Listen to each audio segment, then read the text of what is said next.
Mathematics 1. Unang markahan, Week 4. Aralin.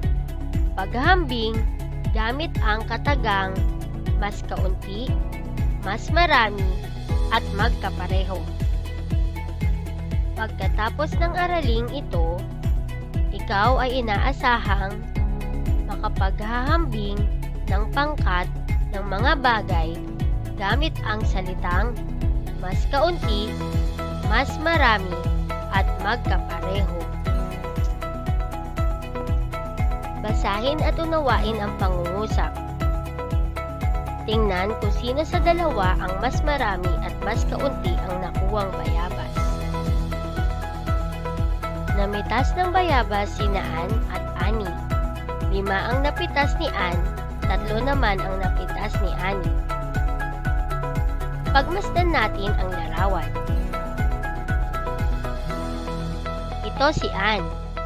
Si Ann ay may napitas na 5 bayabas. Bilangin nga natin kung ilang bayabas ang napitas ni Ann. 1, 2, 3, 4, 5 bayabas. Samantalang si Annie naman ay nakapitas ng 3 bayabas. Bilangin nga natin kung tama ang nakuhang bayabas ni Annie. 1, 2, 3 bayabas. Sagutin naman natin ang bilang na ito. Ilang bayabas ang napitas ni Ann? Bibigyan kita ng 10 segundo upang sagutan ang bilang na ito.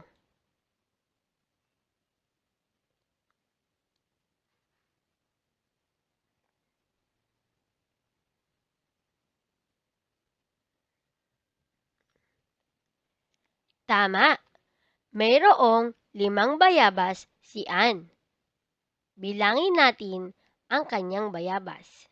1, 2, 3, 4, 5.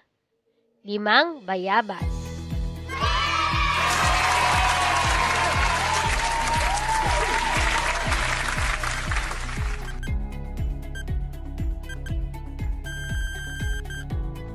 Dito naman tayo sa pangalawang bilang.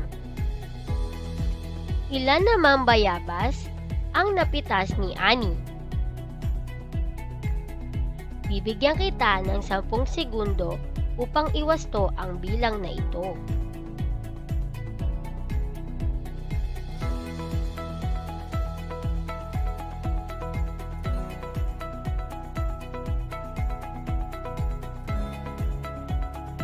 Mahusay! Ang napitas ni Annie ay 3 bayabas. Bilangin natin ang mga bayabas. 1, 2, 3. 3 bayabas ang napitas ni Annie. Mahusay!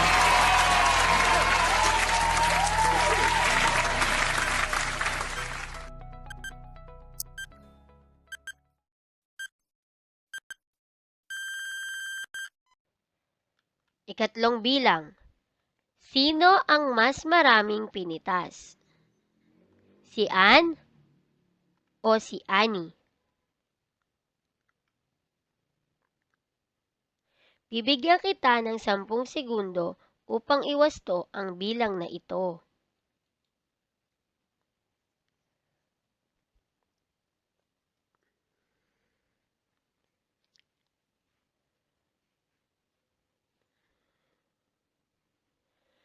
Tingnan natin ang bayabas ni Ann. Bilangin nga natin. 1, 2, 3, 4, 5. Mayroong 5 bayabas si Ann. Si Annie naman ay mayroong, bilangin natin ang bayabas ni Annie. 1, 2, 3. Mayroong 3 bayabas si Annie. Sino ang mas maraming pinitas sa kanilang dalawa? Tama, si Ann ang may mas maraming pinitas na bayabas.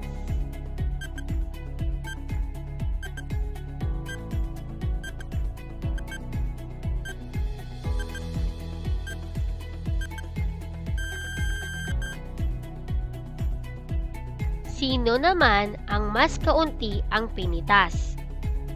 Si Ann o si Annie? Kung si Ann ay may 5 bayabas at 3 naman kay Annie, sino sa kanila ang mas kaunti ang pinitas? Bibigyan kita ng 10 segundo upang iwasto ang bilang na ito.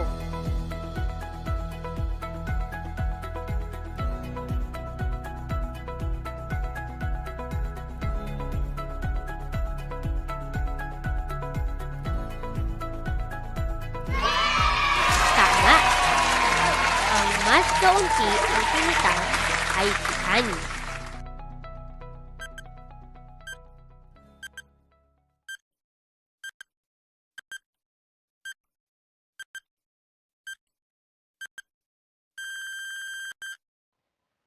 Ikalimang tanong. Magkapareho ba ang dami ng kanilang pinitas?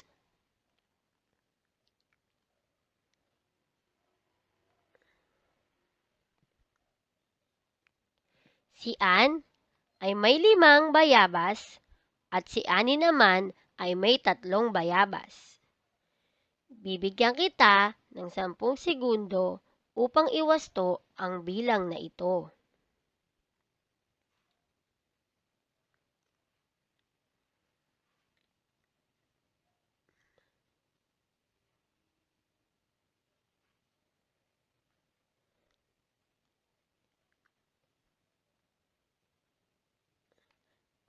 Tama, ang sagot ay hindi. Dahil si Ann ay nakakuha ng 5 bayabas at si Annie naman ay 3 lang bayabas. So, ang tamang sagot ay hindi.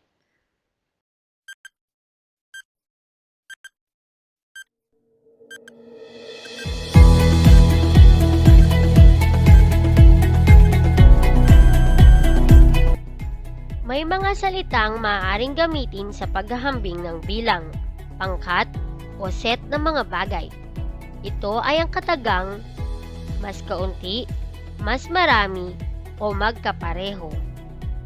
Ang mas kaunti ay nagpapahayag ng mas maliit ang bilang ng mga bagay sa unang pangkat kaysa ikalawang pangkat. Tingnan natin ang larawan. Si Annie na may 3 bayabas o si Ann na may 5 bayabas. Ang sagot ay mas kaunti ang kay Annie kaysa kay Ann.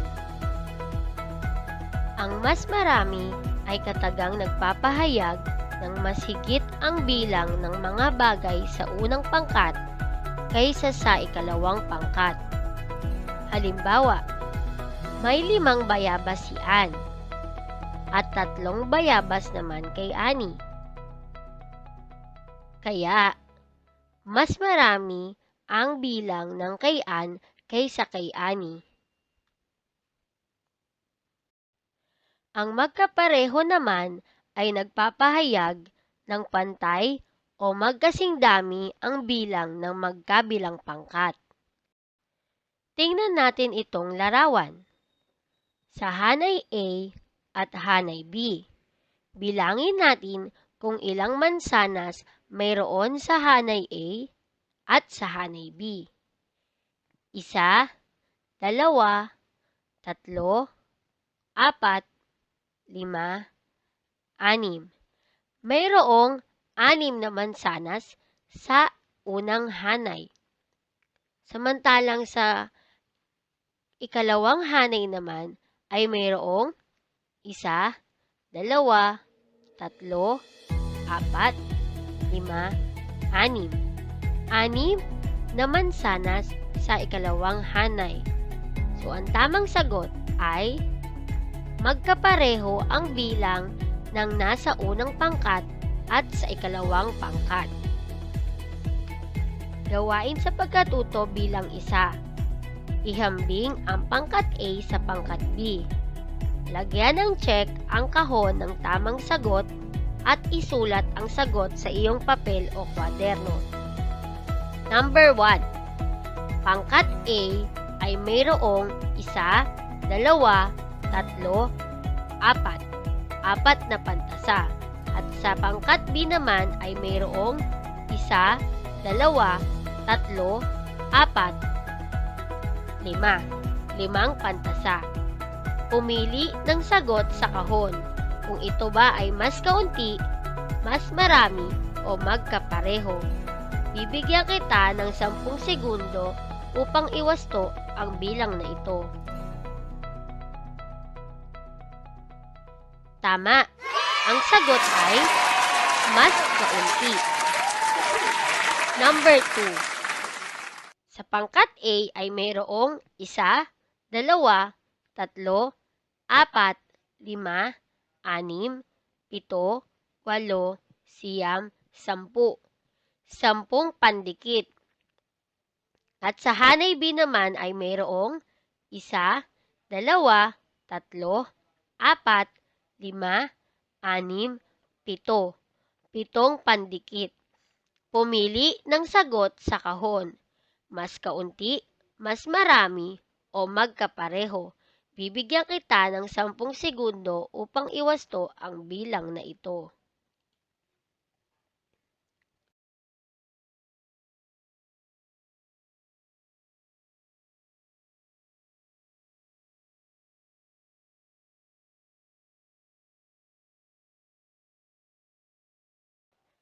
Tama.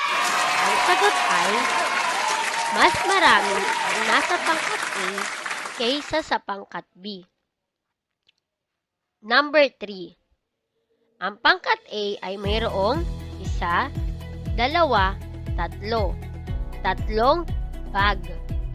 Sa pangkat B naman ay mayroong 1, 2, at 3.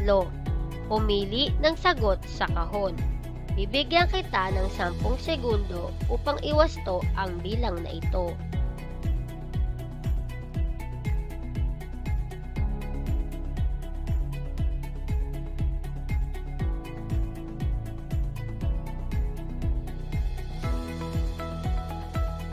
Tama. Ang sagot ay magkapareho ang pangkat A at pangkat B.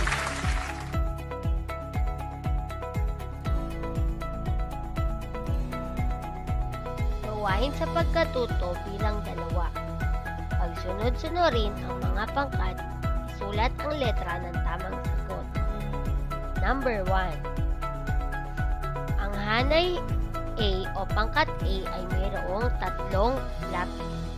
At sa hanay B naman ay mayroong 5 lapis. Sa hanay C naman ay mayroong 4 na lapis. Pagsunod-sunurin ang bawat pangkat, simula malaki, papaliit, at maliit, papalaki. Bibigyan kita ng 10 segundo upang sagutin ang bilang na ito.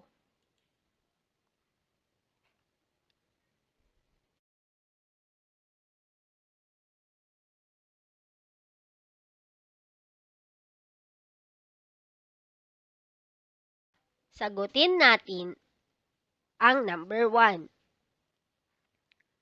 Malaki, papaliit. Letter B, letter C, at letter A. Maliit, papalaki. Letter A, letter C, at letter B. Ngayon naman ay sagutan natin ang number 2. Ang pangkat A ay mayroong 1, 2, 3, 4, 5, 6.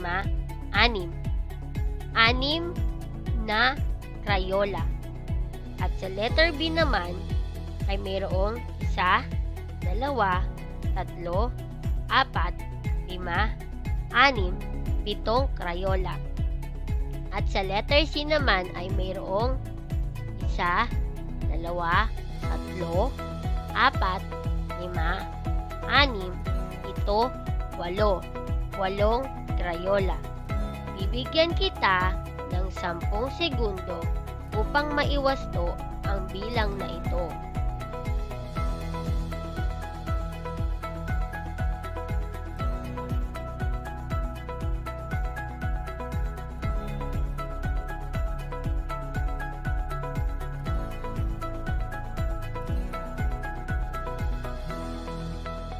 Simula malaki papaliit.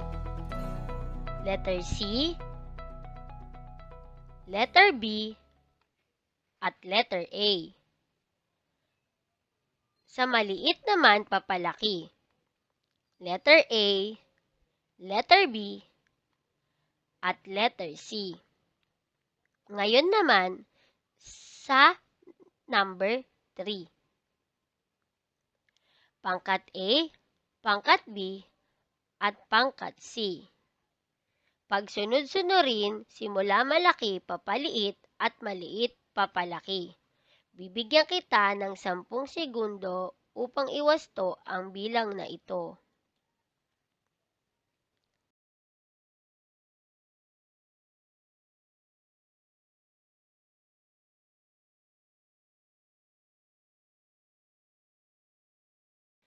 Tingnan natin kung tama ang iyong mga sagot. Malaki papaliit.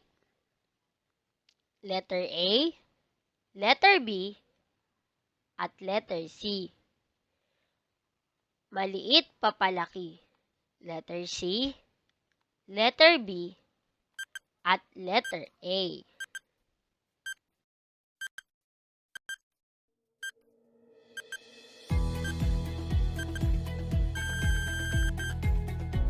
Ginagamit ang katagang mas kaunti, mas marami, at kapareho sa paghahambing ng pangkat ng mga bagay o set.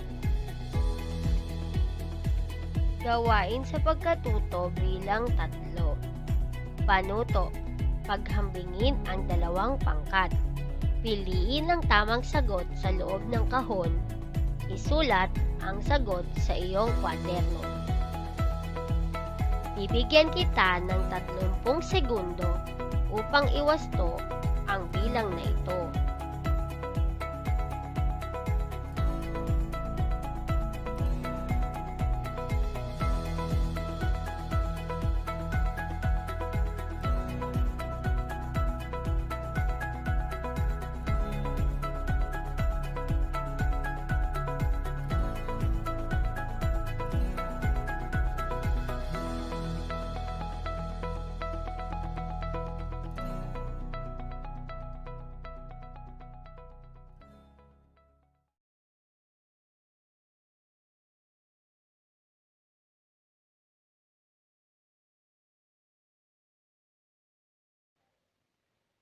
Sagutan natin ang bawat bilang. Sa number 1, mas kaunti. Mas kaunti ang pangkat A kaysa sa pangkat B. Number 2, pareho. Magkapareho ang bilang ng bawat pangkat. At sa number 3 naman, mas marami. Mas marami ang bilang ng nasa pangkat A kaysa sa pangkat B.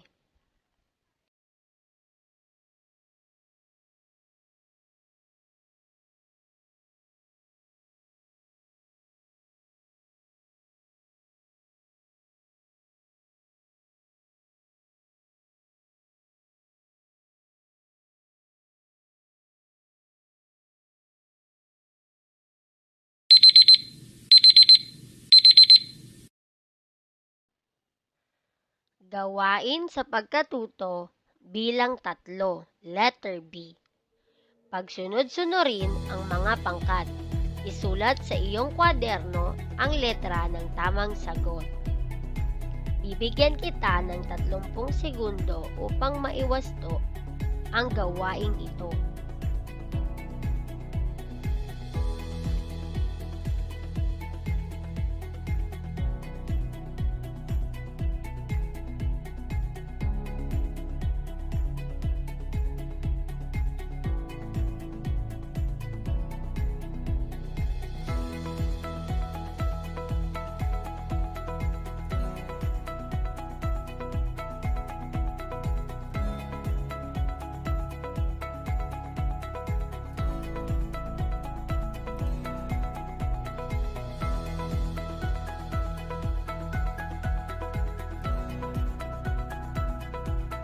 Tingnan natin kung tama ang iyong mga sagot.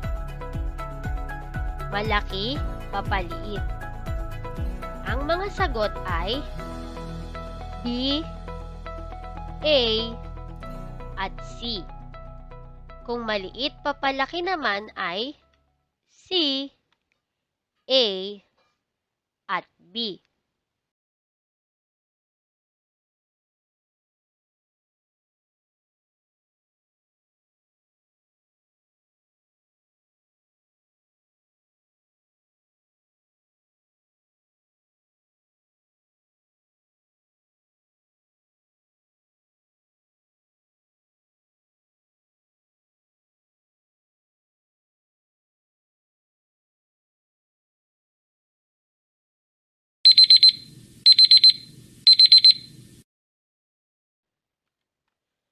Maraming salamat sa inyong pakikinig. Paalam!